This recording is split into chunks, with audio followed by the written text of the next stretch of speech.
Hi everyone, welcome to my channel. So in this video I am going to explain you levy of GST.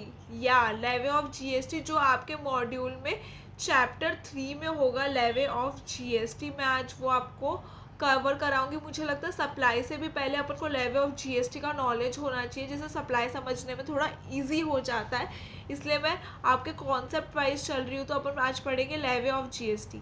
अब levy of GST पढ़ाने से भी पहले मैं आपके कुछ बेसिक कॉन्सेप्ट्स क्लियर करना चाहती हूँ, ताकि आपके अच्छे से कॉन्सेप्ट बिल्ड हो, आपको रटना ना पड़े, आपको एकदम अच्छे से याद ही हो जाए कि ये चीज़ था, ये चीज़ था, ये कॉन्सेप्ट वाइज याद हो जाए. चलो स्टार्ट करते हैं भगवान के नाम के साथ. जय श्री श्याम. चलो. First is goods. अब आप पूछेंगे अंजलि गुड्स होता क्या है, तो मैं बताती हूँ गुड्स क्या होता है. Goods means every kind of movable property. कोई भी प्रॉपर्टी जो मूव हो जाए उसे क्या बोलेंगे अपन लोग? गुड्स. फिर तो आप बोलोगे सभी अंजलि इंक्लूड हो गया. नहीं, सब नहीं हुआ. Other than money and securities, मतलब मनी एंड सिक्योरिटीज एक्सक्लूड कर देते हैं अपन गुड्स से. मनी एंड सिक्योरिटीज गुड्स नहीं होते. अगर अपन ने किसी को मनी दिया, वो अपना गुड्स नहीं है. But includes actionable claim, growing crops, grass and things attach to और फॉर्मिंग पार्ट ऑफ लैंड.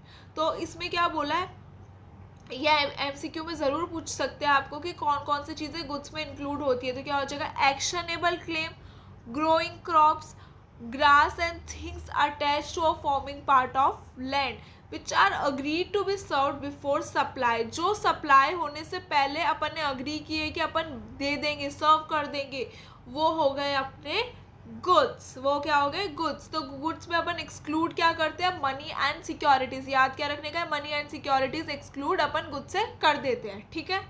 फिर आप बोलोगे अंजलि आपने तो हमें सप्लाई में गुड्स और सर्विसेज पढ़ाया था. तो मैं अब बता दूँ सर्विसेज होता क्या है.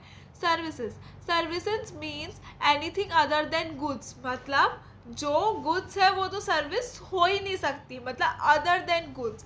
And money and securities. तो मनी एंड सिक्योरिटीज तो ना गुड्स में इंक्लूड होता ना सर्विसेज में इंक्लूड होता है. तो मनी और सिक्योरिटीज तो एकदम अलग ही कॉन्सेप्ट हो गया. तो मतलब ये दोनों ना गुड्स है ना सर्विसेज है.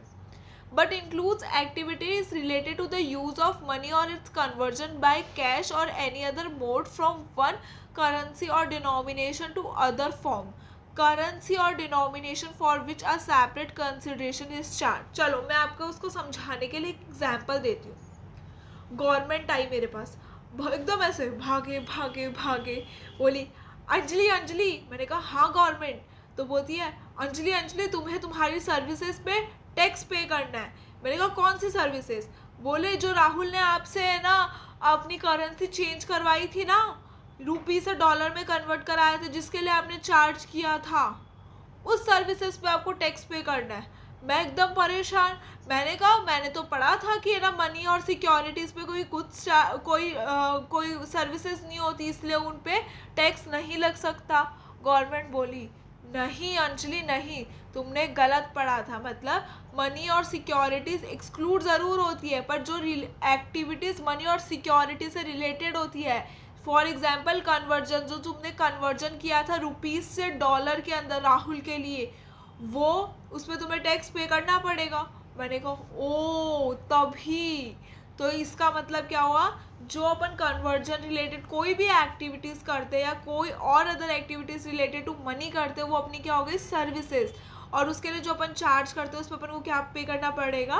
टैक्स पे करना पड़ेगा, क्योंकि वो हो गई अपनी सर्विसेज. और on the supply of goods and services we have to charge tax. और चार्ज करके किसको पे करना पड़ेगा? गवर्नमेंट को. समझे? तो ज़रूरी नहीं होता जो चीज़ अंजलि ने राहुल के लिए कोई भी सर्विसेज दी हो उसके लिए टैक्स चार्ज ना होगा, चार्ज ज़रूर होगा. ठीक है. चलो third point, consideration in relation to the supply of goods और सर्विसेज और बोथ इंक्लूड. वो बोल रहे कंसिडरेशन तो ऑफ कोर्स अपन को भी समझ आ गया कि चाहे गुड्स हो चाहे सर्विसेज हो, कंसिडरेशन तो आएगा ही. तो चलो पढ़ते हैं। Any payment made or to be made whether in or otherwise on the or the monetary value of the act or forbearance in respect of supply of goods और सर्विसेज और both whether by the recipient or any other person but shall not include the subsidy given by central government or state government. देखो इसमें ये क्या बोल रहा है कि कोई भी पेमेंट है, अब चाहे वो दे दिया हो, चाहे वो देने वाले हो, चाहे वो मनी के अंदर हो, चाहे वो कैसे भी हो, चाहे वो रिसिप्टेंट ने दिया हो, चाहे वो रिसिप्टेंट के बिहाफ में किसी और ने दिया, वो होगा कंसिडरेशन। पर इसमें एक एक्सक्लूजन क्या बता दिया कि जो सब्सिडी सेंट्रल और स्टेट गवर्नमेंट ने दी है वो अपन कंसिडरेशन में इंक्लूड नहीं करेंगे। इसको और समझाने के लिए चलो मैं आपको एक एग्जांपल देती हूँ, ठीक है। वही राहुल था अपना महाराष्ट्र का और अंजलि भी थी अपनी महाराष्ट्र की। अंजलि ने राहुल को गुड्स बेचा तो राहुल आए, अंजलि मेरे पास तो पैसे ही नहीं है, क्या मेरे बिहाफ पर खुशी पैसे दे दे। अंजलि को बुरा तो लगा कि खुशी राहुल के बिहाफ पर पैसे दे रही है, पर अंजलि को तो पैसों से मतलब था कि मेरे पैसे आ जाएंगे, तो अंजलि ने कहा हाँ चलेगा, अगर चाहे राहुल दे चाहे राहुल के बिहाफ में खुशी दे, वो क्या होगा, वो कंसिडरेशन में इंक्लूड होगा, ठीक है। अब राहुल ने बोला ठीक है अंजलि, पर खुशी के पास भी पैसे मनी के फॉर्म में नहीं है, क्या वो तुम्हें गोल्ड दे दे। खुशी ने बोला हाँ मैं गोल्ड दे सकती हूँ। तो अंजलि बोले गोल्ड, बोलते हाँ कंसिडरेशन तो वो भी हो सकता है, चाहे वो मनी में हो चाहे वो कोई और फॉर्म में हो, कंसिडरेशन में सब इंक्लूड होगा। तो क्या हो गया, ये हो गया अपना कंसिडरेशन। फिर क्या हुआ, राहुल को थोड़े दिनों बाद सब्सिडी मिली, किससे, स्टेट और सेंट्रल गवर्नमेंट से। राहुल भागे अंजलि। तो अंजलि बोली हाँ बोलो राहुल। बोले अब खुशी को भी पेमेंट करने की जरूरत नहीं, अगर मेरे को सब्सिडी मिल गई तो मैं तुम्हें सब्सिडी से पेमेंट कर दूं। अंजलि ने बोला नहीं राहुल, सब्सिडी जो सेंट्रल और स्टेट गवर्नमेंट देती है वो कंसिडरेशन में इंक्लूड नहीं होता है। सो ये हो गया अपना कंसिडरेशन का पहला पार्ट, समझ आया। अब आ जाएगा deposit given in respect of supply of goods और services shall not be considered as payment for such supply unless applies to such deposit as consideration for said supply। अब क्या हुआ मैं बताती हूँ। थे अपने समीर भाई, आपको याद है ना समीर भाई थे अपने राजस्थान के। समीर भाई ने क्या किया, समीर भाई ने सोचा मैं एक डिपॉजिट करा लेता हूँ। समीर भाई ने 2 लाख रुपए का डिपॉजिट करा लिया और उसे सोच लिया कि वो है ना, जब वो गुड्स किसे खरीदेंगे, अंजलि से खरीदेंगे ना, तो वो गुड्स वो क्या बोलते उस गुड्स के लिए वो यूज़ कर लेंगे उन रुपए को। जब तक वो डिपॉजिट बैंक में पड़ा और वो गुड्स के लिए यूटिलाइज नहीं हुआ ना, अपन ये नहीं मान सकते कि वो डिपॉजिट गुड्स के लिए है और उसे कंसिडरेशन में इंक्लूड करेंगे। पर अगर जैसे कि राहुल ने क्या किया, सप्लाई के लिए डिपॉजिट अंजलि को ट्रांसफ़र कर दिया या वो सप्लाई के लिए डिपॉजिट यूज़ कर लिया, तो क्या होगा, तो अपन उसे कंसिडरेशन में इंक्लूड करेंगे। समझ आया। तो अपन ने क्या पढ़े, 3 टॉपिक्स पढ़े अभी तक, goods services consideration. Goods services consideration, मैं इनको ये नहीं बोलूँगी कि आप पूरा डेफिनेशन एकदम अच्छे से रट लो, बस कॉन्सेप्ट क्लियर होने चाहिए, क्योंकि इनसे कोई अगर MCQ आ जाए तो ऐसा ना हो कि आपको कॉन्सेप्ट ही ना याद आए। सो अगर आप मेरा वीडियो भी 2 या 3 बार देखोगे तो आपको एकदम कॉन्सेप्ट बिल्ड तो एकदम अच्छे से हो जाएंगे। चलो नेक्स्ट पेज पे चलते हैं। अब आप बोलेंगे ये क्या है, ये है अपना बिजनेस। अब मैं बोलूँगी बिजनेस की डेफिनेशन आपको याद नहीं करनी है, बस आपको पता होना चाहिए बिजनेस में क्या होता है, ताकि आपके आगे के कॉन्सेप्ट एकदम अच्छे से बिल्ड हो जाए। Business includes any trade, commerce, manufacture, profession, vocation, adventure, wager or any other similar activities whether or not in its for pecuniary benefit. अब आप बोलोगे बिजनेस में क्या इंक्लूड होता है अंजलि, बिजनेस में सब इंक्लूड होता है, चाहे मैन्युफैक्चरिंग हो, चाहे कोई प्रोफेशनल काम हो, चाहे कोई वोकेशन हो, चाहे ट्रेड हो, कॉमर्स हो, every work is include in business. अपन बोलेंगे सब ये अपना बिजनेस है।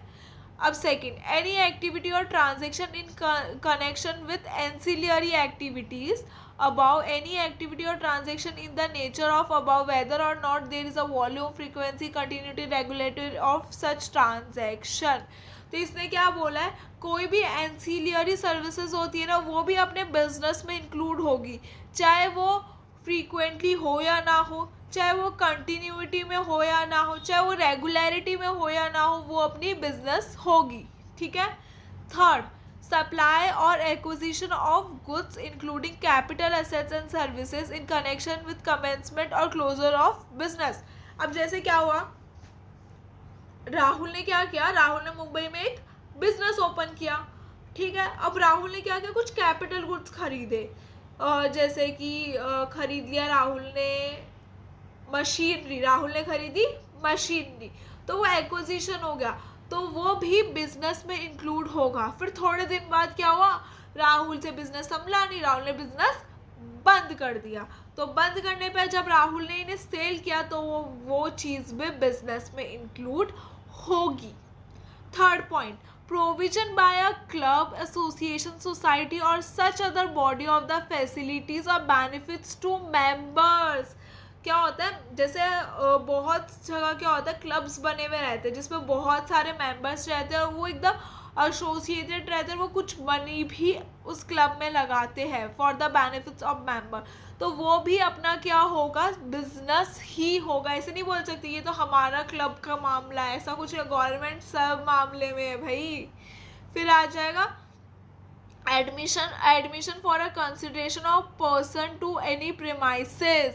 अगर किसी भी प्रीमाइसेस में भी अपन ने किसी को एडमिशन दिया है तो क्या होगा, वो बिजनेस में इंक्लूड होगा। फिर सिक्स्थ क्या है, services supplied by a person as a holder of office which has been accepted by him in the course or furtherance of business, trade, profession, vocation. कोई भी होल्डर, कोई भी ऑफिस के होल्डर, ओनर, किसी ने भी सर्विसेज प्रोवाइड की है ताकि उसका आगे का बिजनेस चले, तो भी वो बिजनेस ही होगा। फिर activities of race club including the way of totalisator, licence to bookmaker or activities of a licence maker in such club.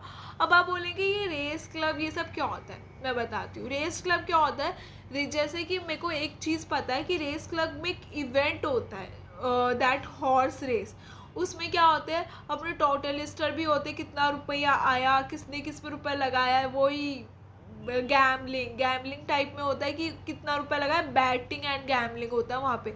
तो जो एक्टिविटीज़ वहाँ पे भी होती है ना, वो भी क्या होगी, बिजनेस होगी। फिर आ जाएगा any activities or transaction undertaken by central government, state government or local authority in which they are engage as public authorities. मतलब गवर्नमेंट ने इन लाइन से क्या बोल दिया, सब अपना बिजनेस है। कोई भी activity central government or state government करिए पब्लिक अथॉरिटीज़ के लिए, वो भी क्या होगा, बिजनेस ही होगा। अब आप बोलेंगे अंजलि इतना बड़ा बिजनेस याद करना, इतना बड़ा बिजनेस याद नहीं करना, सिर्फ पता होना चाहिए। आप इसमें छोटे छोटे वर्ड्स टिक कर लिया करो जब मैं पढ़ाती हूँ, जिस चीज़ पर मैं फोकस ज़्यादा देती हूँ, तो उससे क्या होगा, आपके कॉन्सेप्ट भी क्लियर होंगे और एग्जाम में थोड़ा थोड़ा पॉइंट्स भी आपको याद आएंगे ना, तो आप एमसीक्यू अच्छे से एकदम कर पाओगे। चलो नेक्स्ट टॉपिक। अब अपन आगे है लेवे ऑफ जीएसटी, जो अपना मेन टॉपिक था, लेवे एंड कलेक्शन ऑफ जीएसटी। अब यहाँ से आपको सेक्शंस भी याद करने हैं। अगर आप, मैं नहीं बोलती कि सेक्शंस लिखने से बहुत ज़्यादा मार्क्स मिलते हैं, बहुत ऐसा कुछ नहीं है, बट जब सेक्शंस लिखते हैं ना, एक अलग सा इंप्रेशन आता है एग्जामिनर पे कि ओ भाई इसको सेक्शंस याद है। और हमेशा सेक्शंस एकदम करेक्ट याद हो तभी लिखना, गलत मत लिखना। गलत लिखते हैं तो दो इंप्रेशन आते हैं, एक तो इसको ये सेक्शन नहीं आता और एक जो सेक्शन लिखा है वो भी नहीं आता। तो सेक्शन हमेशा करेक्ट कोट करके आना, ट्राई करना कि मैक्सिमम सेक्शंस अपन रिमेंबर कर सके। वैसे तो मैं मेरे वीडियो में एकदम अच्छे से आपको रिमेंबर करा ही दूंगी, क्योंकि मैं एक टॉपिक पढ़ाऊंगी तो आपको सेक्शंस भी अच्छे से याद हो जाएंगे। चलिए थर्ड, लेवे and collection of GST, section 9 subsection 1 of the CGST act. ये जो मैं लेवे एंड कलेक्शन पढ़ा रही हूँ, section 5 of IGST act same है, सेम टू डिट्टो सेम है। तो आपको खाली उसका सेक्शन याद करना है और खाली CGST की जगह क्या लग जाएगा, IGST, बाकी पूरा सेम है। तो अपन सेक्शन 9 पढ़ते हैं, पर आप याद रखना section 5 of IGST act ditto का डिट्टो सेम है, ठीक है। सो चलो अपन कौन सा पढ़ रहे हैं, section 9 subsection 1 of CGST act. Central goods and service tax shell be levied on the intrastate supply of goods और सर्विसेज। और बहुत ये तो अपन को पता था, ये तो अपन को पता है कि जो भी सेंट्रल गुड्स और सर्विस टैक्स है, CGST किस पे लेवे होता है, इंट्रास्टेट सप्लाई ऑफ गुड्स और सर्विसेज और बोथ। फिर इसने क्या बोला है, except on the supply of alcoholic liquor for human consumption. बताया था फर्स्ट चैप्टर में कि झूम बराबर पे GST लेवी नहीं होता है, नहीं होता है। फिर आ जाएगा on the value determined under section 15 section में वैल्यू बताई गई है कि कितने से चार्ज होगा, किस पे चार्ज होगा और मैक्सिमम कितना चार्ज होता है, 20% GST मैक्स टू मैक्स है।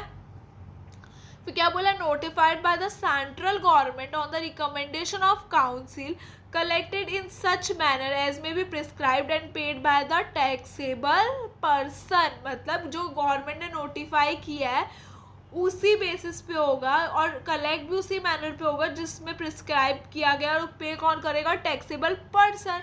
तो इसमें तो कुछ नया पढ़ा ही नहीं है, तो पढ़ा हुआ था, बस सेक्शन में कोट हो गया। सेक्शन 9 सबसेक्शन 1 ऑफ CGST क्या बोलता है, चलो जल्दी जल्दी रिवाइज करते हैं। That CGST shell be levied on intrastate supply of goods और सर्विसेज। फिर except on the supply of human liquor for alcoholic liquor for human consumption. फिर किस पे वैल्यू, कौन सी वैल्यू पे डिटरमाइन होगा, जो कहाँ पे बताई गई है, सेक्शन 15 में बताई गई है। मैक्सिमम कितना है GST का, 20%। और किसने नोटिफाई किया है, सेंट्रल गवर्नमेंट में, किसकी रिकमेंडेशन पे, काउंसिल की रिकमेंडेशन पे। और कलेक्टेड भी उसी मैनर में होगा जिसमें प्रिस्क्राइब किया गया है, और पे कौन करेगा, टैक्सेबल पर्सन।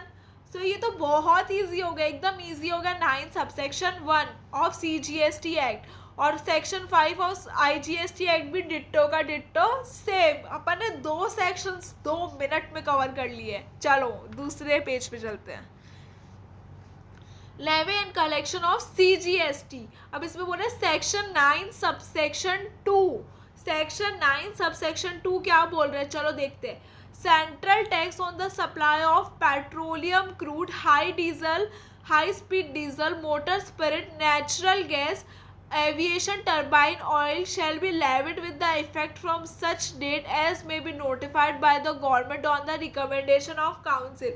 अब एक जोक की बात बताओ, अभी तक कोई डेट ही नोटिफाई नहीं हुई है, अभी तक कोई डेट नोटिफाई नहीं हुई। इसका मतलब GST इन गुड्स पे भी नहीं लगता। कौन से गुड्स पे नहीं लगता, petroleum crude, high speed diesel, motor spirit, natural gas, aviation turbine oil. तो अपन मैंने आपको बताया था ना, झूम बराबर या घूम बराबर, झूम लो या घूम लो, दोनों पर ही टैक्स नहीं लगता है। सो चलो रिवाइज करें। सेक्शन 9 सबसेक्शन 2 क्या बोलता है, petroleum, high speed diesel, motor spirit, natural gas और एविएशन टर्बाइन ऑयल पे GST तब लगेगा जब गवर्नमेंट डेट नोटिफाई करेगी on the recommendation of council. Government हमेशा किसकी रिकमेंडेशन लेती है, काउंसिल की। जैसे अंजलि हमेशा किसकी रिकमेंडेशन लेती है, राहुल की, वैसे गवर्नमेंट हमेशा किसकी रिकमेंडेशन लेगी, काउंसिल की। याद रखना ये चीज, ठीक है। चलो third point, section 9 subsection 3। Section 9 subsection 3 क्या हो जाएगा, government on the recommendation of council specify the category of supply of goods और सर्विसेज और both. Tax shall be paid on reverse charge mechanism by recipient of such goods or services or both। ठीक है, फिर क्या लिखा है ये, The provision of this act shall be applied on recipient because he is liable to pay tax। अब इसमें क्या बोला है, चलो मैं बता दूँ। अब आप बोलेंगे अंजलि अंजलि एक नया वर्ड सीखने मिला, रिवर्स चार्ज मैकेनिज्म। ये क्या होता है? ये होता है कि जो सेलर होता है ना, हमेशा वो टैक्स पे करता है, बट कुछ केसेस में क्या होता है, टैक्स रिसिप्टेंट पे करता है। रिसिप्टेंट जब टैक्स पे करता है उसे क्या बोल देते हैं अपन, रिवर्स चार्ज मैकेनिज्म। चलो एग्जाम्पल देते हैं, ठीक है। वही अपनी अंजलि महाराष्ट्र की, राहुल अपने महाराष्ट्र की, ठीक है। दोनों महाराष्ट्र के थे, तो क्या लगेगा? पहले तो मुझे ये कमेंट्स में बताइए, अगर राहुल महाराष्ट्र के और अंजलि महाराष्ट्र के तो अपन पे क्या एप्लीकेबल होगा, CGST, SGST, IGST? आप ये मुझे कमेंट्स में ज़रूर बताना ये चीज़। चलिए, राहुल अपने महाराष्ट्र के, अंजलि अपनी महाराष्ट्र की। राहुल भागे भागे भागे भागे आए। राहुल ने क्या बोला, अंजलि अंजलि मुझे गुड्स चाहिए। तो अंजलि ने बोला ले लो राहुल, कौन सा गुड्स चाहिए। अंजलि ने वो गुड्स सेल कर दिया। फिर अंजलि ने जाते जाते राहुल को बोला, राहुल इस गुड्स पे तुम्हें टैक्स पे करना है। तो राहुल बोले क्यों क्यों अंजलि मुझे टैक्स पे करना है? तो अंजलि ने बताया कि ये गुड्स राहुल, इस पे रिवर्स चार्ज मैकेनिज्म लगता है, क्योंकि गवर्नमेंट ने ये एक स्पेसिफाई कैटेगरी ऑफ गुड्स में इंक्लूड किया है। अब किसकी रिकमेंडेशन पे किया, मैंने अभी समझाया। गवर्नमेंट किसके रिकमेंडेशन पे काम करती है, काउंसिल के काम पे। तो राहुल बोले अच्छा, तो इस पे टैक्स मुझे पे करना है। हाँ, तो अंजलि ने बोला जो भी सेक्शन 9 के, जो भी सप्लाई के, जो भी कोई भी सेक्शन से, वो तुम पे एप्लीकेबल होते हैं राहुल, क्योंकि तुम्हें टैक्स पे करना है।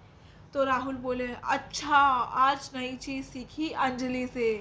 तो वही बात सेक्शन 9 सबसेक्शन 3 क्या बोलता है, गवर्नमेंट ने ऑन द रिकमेंडेशन ऑफ किसकी, काउंसिल की रिकमेंडेशन पे स्पेसिफाई किए category of supply of goods और सर्विसेज, जिसमें टैक्स किस पे होता है, रिवर्स चार्ज मैकेनिज्म में कौन पे करता है, रिसिप्टेंट पे करता है।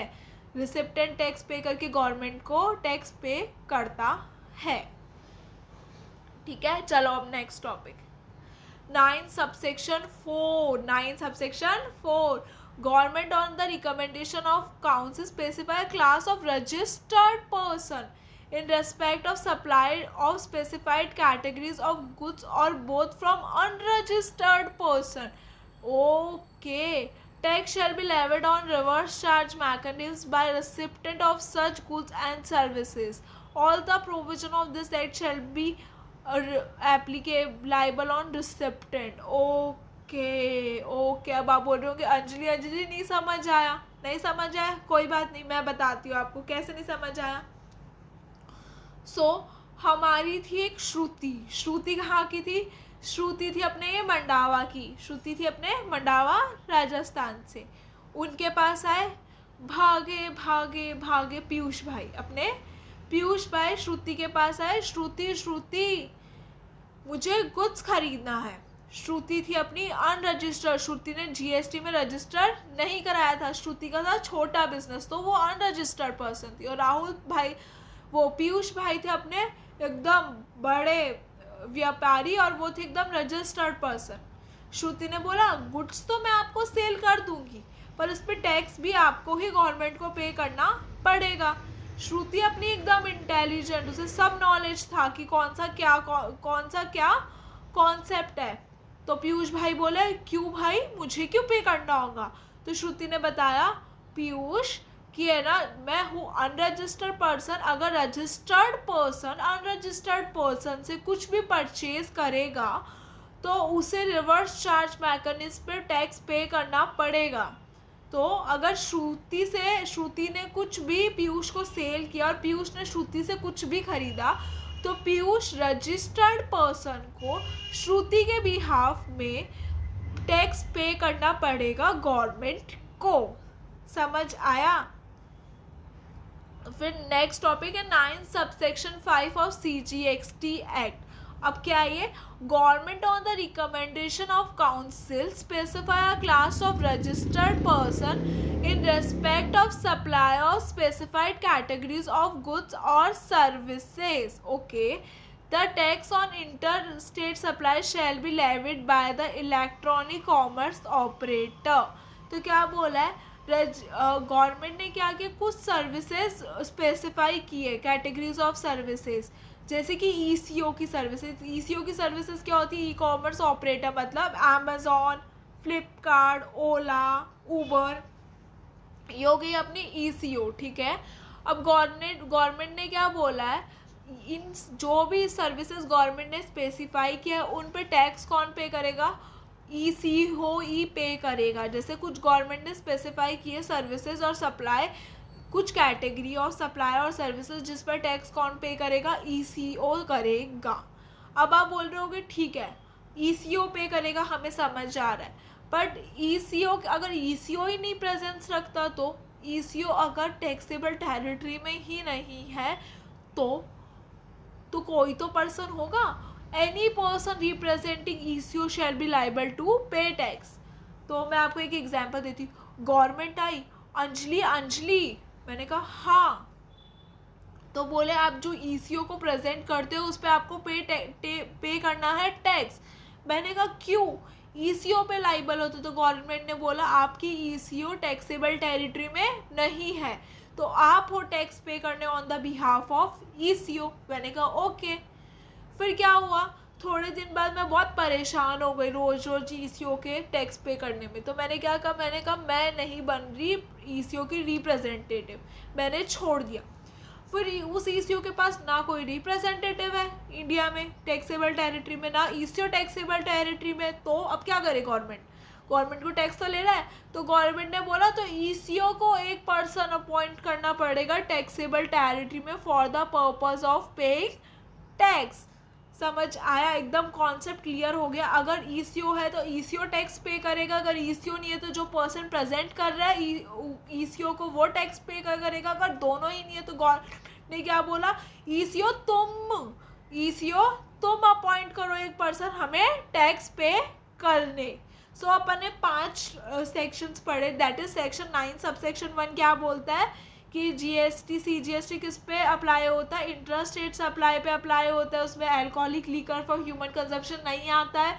जो भी गवर्नमेंट ने on the recommendation of council जो भी अप्लाई किया वो अप्लाई होगा। फिर है ना 9 सबसेक्शन 2 में क्या बोला, petroleum, turbine oil, crude, high speed diesel, इन पर जीएसटी नहीं लगता। जीएसटी कब से लगेगा, जब नोटिफाई होगी डेट, और डेट अब तक नोटिफाई नहीं हुई है।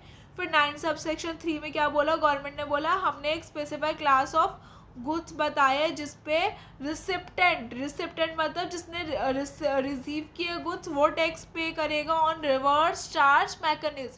फिर 9 सबसेक्शन 4 क्या बोलता है कि है ना, अगर अपन ने अनरजिस्टर्ड पर्सन से कुछ भी परचेज किया है तो रजिस्टर्ड पर्सन जो रिसिप्टेंट ऑफ गुड है वो टैक्स पे कर देगा on the basis of reverse charge mechanism. और 9 सबसेक्शन 5 क्या बोलता है, ईसीओ का है। 9 सबसेक्शन 5 बोलता है जो भी सप्लाई ऑफ गुड्स और सर्विसेज थ्रू ईसीओ है उस पर ईसीओ टैक्स चार्ज करेगा। और अगर ईसीओ का कोई भी प्रेजेंस नहीं है टैक्सेबल टेरिटरी में, तो जो पर्सन रिप्रेजेंट कर रहा है ईसीओ को वो टैक्स चार्ज करेगा। अगर कोई पर्सन रिप्रेजेंट भी नहीं कर रहा है, ईसीओ टैक्सेबल टेरिटरी में नहीं है, तो गवर्नमेंट ने बोला तुम एक पर्सन को अपॉइंट करोगे ताकि वो हमें टैक्स चार्ज कर सके।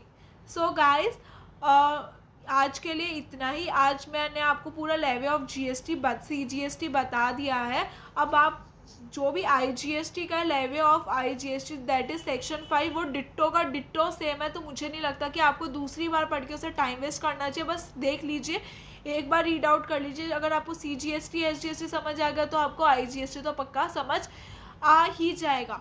और गाइस अगर आपको कोई भी क्वेरीज हो, अगर आपको किसी को भी फ़ोन पे कंसल्ट करना हो, कुछ भी हो, तो आप मुझे डायरेक्टली मेल कर सकते हो ऑन anjali.gadia4@gmail.com। उस पर मैं किसी को है ना गाइडेंस चाहिए हो कि कैसे पढ़ना है, क्या करना है, कैसे हम सीए क्लियर करें, इतने महीने बाकी है, इतना ही बाकी है, कौन से पॉइंट्स रिमेंबर करने हैं, वो मैं सब आपको गाइड करूँगी। आप जस्ट मुझे एक मेल कर देना, फिर मैं आपको एक दिन के अंदर अंदर रिस्पॉन्ड कर दूँगी कि कब मैं फ्री हूँ और मैं कब आपसे बात कर पाऊँगी, तो ताकि मैं आपको एकदम मेरा इफ़ेक्टिव टाइम और एकदम आपके लिए बेनिफिट का टाइम दे सकूँ। और अगर आपके पास कोई भी क्वेश्चन से कुछ भी डाउट है तो बिंदास बिंदास मेरे कमेंट्स में आप लिख सकते हैं कि अंजलि ये डाउट है, मुझे ये क्लियर करना है, या आप मुझे मेल कर दीजिए कि मुझे ये डाउट है, तो मैं उस डाउट से आपको इंटरेक्ट कर लूँगी क्या, या मैं आपको मेरा कॉन्टेक्ट नंबर दे दूँगी कि आप मुझे इस पर कॉल कर सकते हो for solving your doubts. So thank you guys and stay tune for more updates. मैं रेगुलरली मेरे वीडियोस लाती रहूँगी ताकि आपके आईडीटी के कॉन्सेप्ट क्लियर हो सके. चलो बाय गाइज.